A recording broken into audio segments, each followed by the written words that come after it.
If you're anything like me, you probably don't think of unsolved mysteries when you think of the railroad. For most people, it's either a happy place or a workplace. If you're lucky, maybe both. But as there always is, there is a flip side, in this situation being that it's not always so positive, and a lot of strange and terrible things have happened that might not ever get answers. And today I thought it'd be interesting to take a look at some of these events, of which I have two. So without further ado, let's take a look at some of these unsolved railroad mysteries.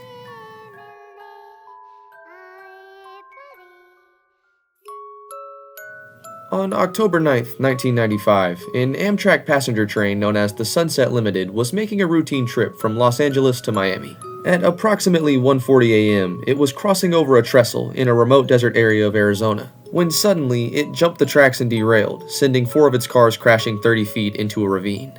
An attendant named Mitchell Bates was killed in the crash, and over 100 people were injured. It also quickly became clear that the derailment was a deliberate act of sabotage. Over 29 spikes had been removed from the track so that the rails could be shifted out of position, and the perpetrator was careful to keep the rail signal circuits intact, which meant the train would not be alerted to any problems on the track. This would suggest that whoever was responsible had an intimate knowledge of railroads. In fact, the method used to derail the Sunset Limited was very similar to an act of sabotage from 1939, which caused a passenger train called the City of San Francisco to derail in the Nevada desert, killing 24 people. An article about the City of San Francisco had been published in a train journal shortly before the Sunset Limited derailment, and may have inspired the perpetrator.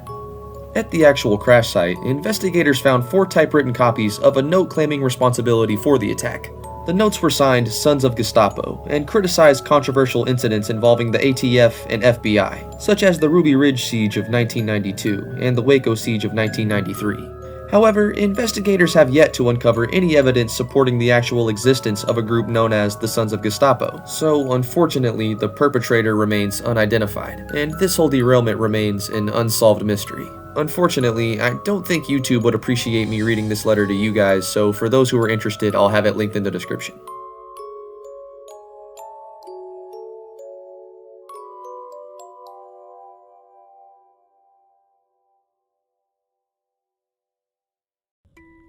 During the summer of 1949, the city of Tokyo experienced 3 mysterious incidents involving JNR, also known as the Japanese National Railways. The JNR received a new president, known as Sandori Shimoyama, and he was tasked with firing thousands of employees, many of whom were believed to be affiliated with the Japanese Communist Party. On July 5th, he was on his way to his office when he would stop at a department store. Unfortunately, he would never return to his vehicle, and the next morning his mangled body would be found on nearby train tracks. He had been run over by a train, but it was impossible to tell if his death was a murder or self-inflicted. Only 10 days later, an unmanned JNR train was deliberately crashed into a station, killing 6 people and injuring 20 others.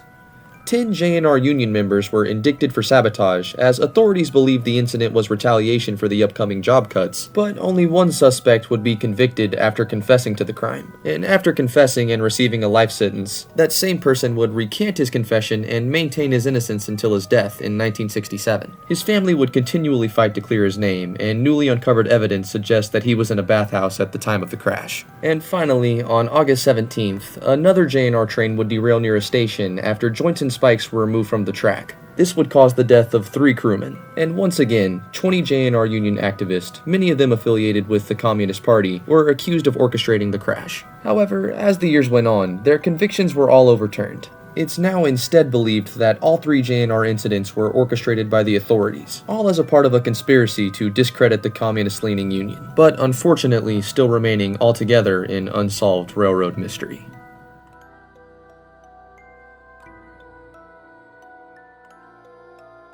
If you guys would like to see more railroad mysteries, be sure to let me know down below in the comments, and also let me know if you guys have any recommendations. This video was definitely a bit darker than other ones, but hopefully you guys still enjoyed, and hopefully I was able to pique your interest as well. As always, thank you guys again for watching, and I'll see you guys in the next one.